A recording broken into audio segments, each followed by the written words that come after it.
Yo, what's up, everybody?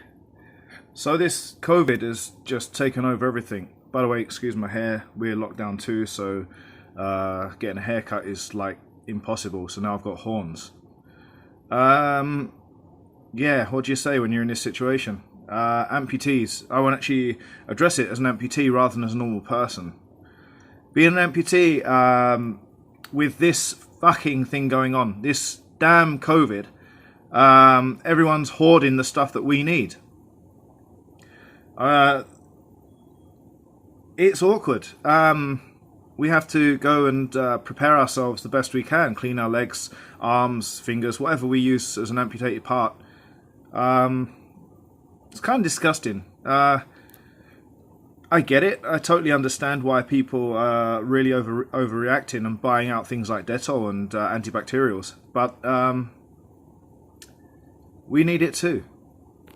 So, how do you deal with that? Now I'm in Bangkok first of all, so it's slightly different over here. The heat is unbearable we're at March now, aren't we still? Yeah, till tomorrow. It's around 40 degrees. I've got aircon, but I still need to go out and I run my second job. My first job, all my airlines, all the airlines are grounded. So my primary job is a pilot. I just want to explain that isn't a joke. If I just, I'm gonna not show my full ID or anything, but that's my bars. That's my ID. Let's see, it's on 777. Actually, I've just done my type rating on another aircraft. Still on the 777, but now with a bit more. Fucking look at my hair. Now with a bit more available to me. So, we still have to exercise. I see, like, I'm even getting a fucking chin. They've now put no sales of alcohol. That is really depressing because I love beer. End up legless all the time. When you're in this situation, there's still a lot of things you can do with your amputations that will allow you to do more than just sit on your backsides and become disabled. If you're a leg amputee, new leg amputee, middle, or even a long-term amputee like myself, you can take things like stair walking, squats, basic movements, keep your suppleness going. Try and keep you stretching. I've already noticed that I'm not moving as much and I'm cramping in my calves. My calves are about at 2 inches. They're very, very short and stubby. They've used part of my leg, obviously. They've undertucked it into the stump to allow for the foot padding. Stump pad, but it's like a foot pad, if you understand. If you're new to being an amputee, this is actually probably the hardest part because everything changes in your life. You're not sure what you should and shouldn't do. You should live normally. Zero things should change with you. Nothing should change at all. There's always something you can do in your house to keep yourself moving. A bilateral above knee amputee, it's about 5 times harder. You need a little bit more stability. But there are still things you can do. It's an absolute myth that you can't do anything. I've got a few friends that are actually groin amputees. By that, I mean that they lost their entire leg. They have no femur. And they basically just a body and a head and 2 arms, etc. Their life is awkward because they use a special sort of bucket to move around in. Now, the amputations are irrelevant, honestly, because it's your own self-determination, your self-worth. If you want to be disabled, then go ahead. You're going to achieve nothing. You will end up for the rest of your life living as a disabled person. If it's fate that's put you in this position that you really cannot do nothing, then obviously, that's understandable. But I'm talking about the people like myself who have... I came from a very explosive background. I was a sportsman, a major sportsman. I love my sport. Boxing primarily. Can't say that word there. But it doesn't mean that I'm going to fight, does it? It just means that everything's different. So you have to try and adapt a mentality. The mentality of winning is always what I've had in my head. I don't believe in quitting. I don't get told I'm going to quit. I don't believe in quitting ever. I just think that there's a lot of things that we can adapt to make ourselves a lot better off. My paramotor training will go ahead. I've already spoken to the paramotor school and explained the situation that I just don't want to be out there flying, attempting to fly, whatever you want to call. When I can't even fucking get a salary in, a proper one, because that's just wasting my money at a time when we don't know if we're going to go on full lockdown or not. So obviously my videos have become very sparse. That's because nothing to really do.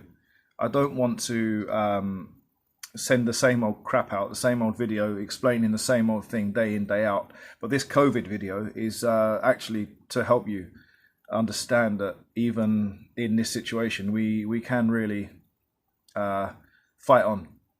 We can achieve the goals we want to achieve, even if we're at home. I am putting a little bit more weight on. I know I am. I can see I am. It's damn embarrassing because I just got myself back in the gym after an injury. The injury I've got, I might as well show you. It's quite a nasty one. I don't know if you can probe in that way. You see that there? I had a major fracture, femur and ulnar fracture, ulnar fracture, and tibia.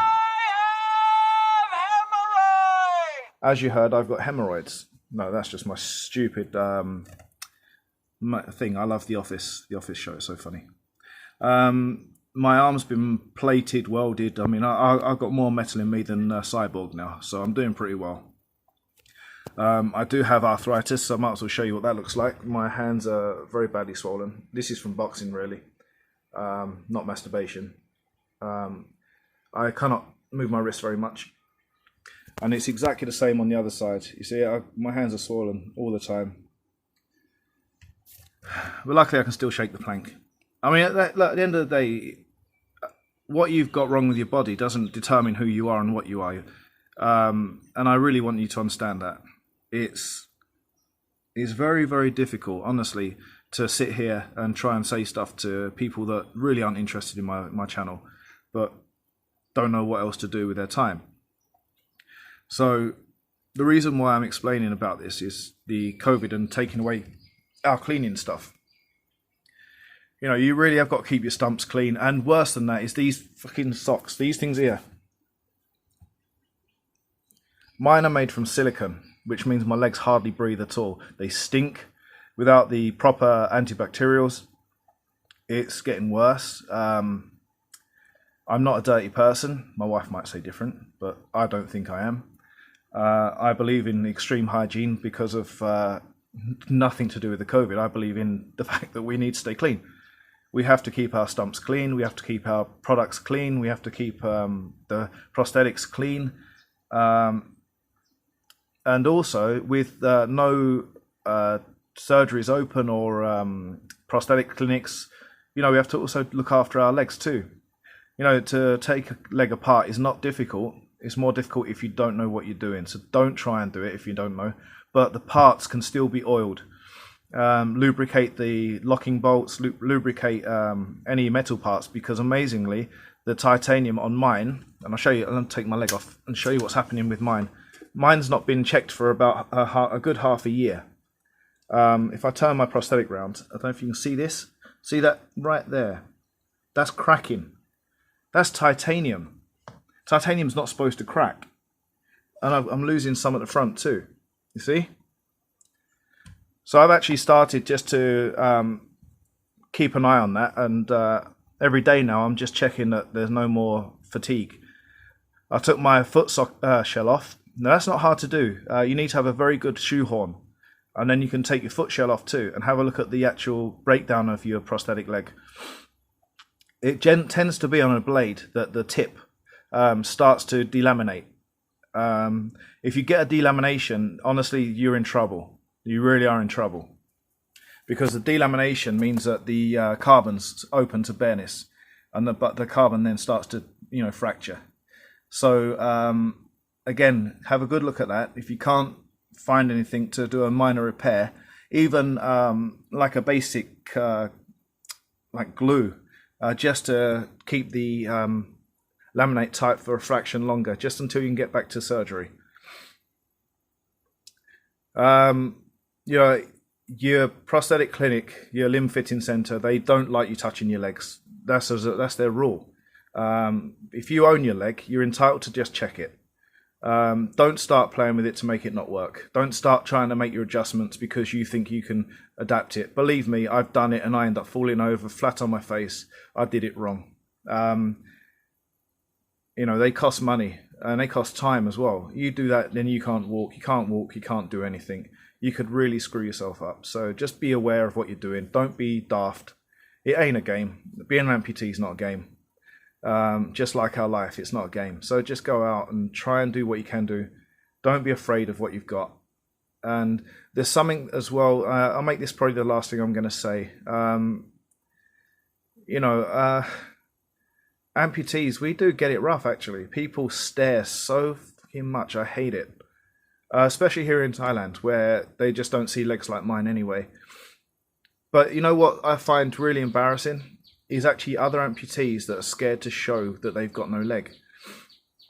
I am so proud of the fact I'm an amputee. I tend to only wear shorts. I've got work trousers and I have to wear special fillers to make my leg look more realistic when I go to work to fly, because people just are so scared of seeing a robot getting in an aircraft. However, I am so proud of what I've not got. And you should be too. You should never be embarrassed about how your stump looks. If you got a fugly stump, that's the best thing in the world, because that is a proper wound. I am so proud of how my stumps look. They're ugly. They're bruised to hell. I've got hemorrhoids again. Please excuse that. It's just so stupid, but I like it. So don't be embarrassed about having no legs. Don't be embarrassed about having no arm, no finger. Have no thumb. Give it a thumbs up. Brilliant. Don't be scared of this stuff. Don't be embarrassed about how we look. I mean, it's so sad that people really are embarrassed about how they look. Just go for it. Everyone around me supports me because I've got nothing to hide. I am an amputee, and I'm so proud to be an amputee. I'm not a war victim. I know that somebody on my thing, subscribe to mine. He's a war hero. And man, I'm proud to have you write something on mine, and proud to know you. Every war has casualties, and every war has heroes. I was just in the wrong place at the wrong time, and a train ran me over. But the mental scars I don't have. I can take what happened to me. I actually find it funny. Because it's just so stupid that I got hit by a train. I wasn't dumb. I wasn't ridiculous. I just fainted on a pedestrian crossing. Wrong place, wrong time. In war, you fight for your honor. You fight for your country. Now that takes a damn strong person. You need to transfer that heroism to where you are now. Don't be scared of being you. If you've got post-traumatic stress, you're still a hero, bro. Or woman, female. Can't call you female. Sister, sorry. I couldn't even think of the word then. I'm so dumb. So yeah, that's really the last thing I want to say. Don't be embarrassed about what you are. PTSD is a bitch. Try and live for yourself. Try and live because that's what you are. You're a hero. You're a hero to yourself. You're a hero to your friends. And live your life like you love it. That's how I live mine. Have a good day.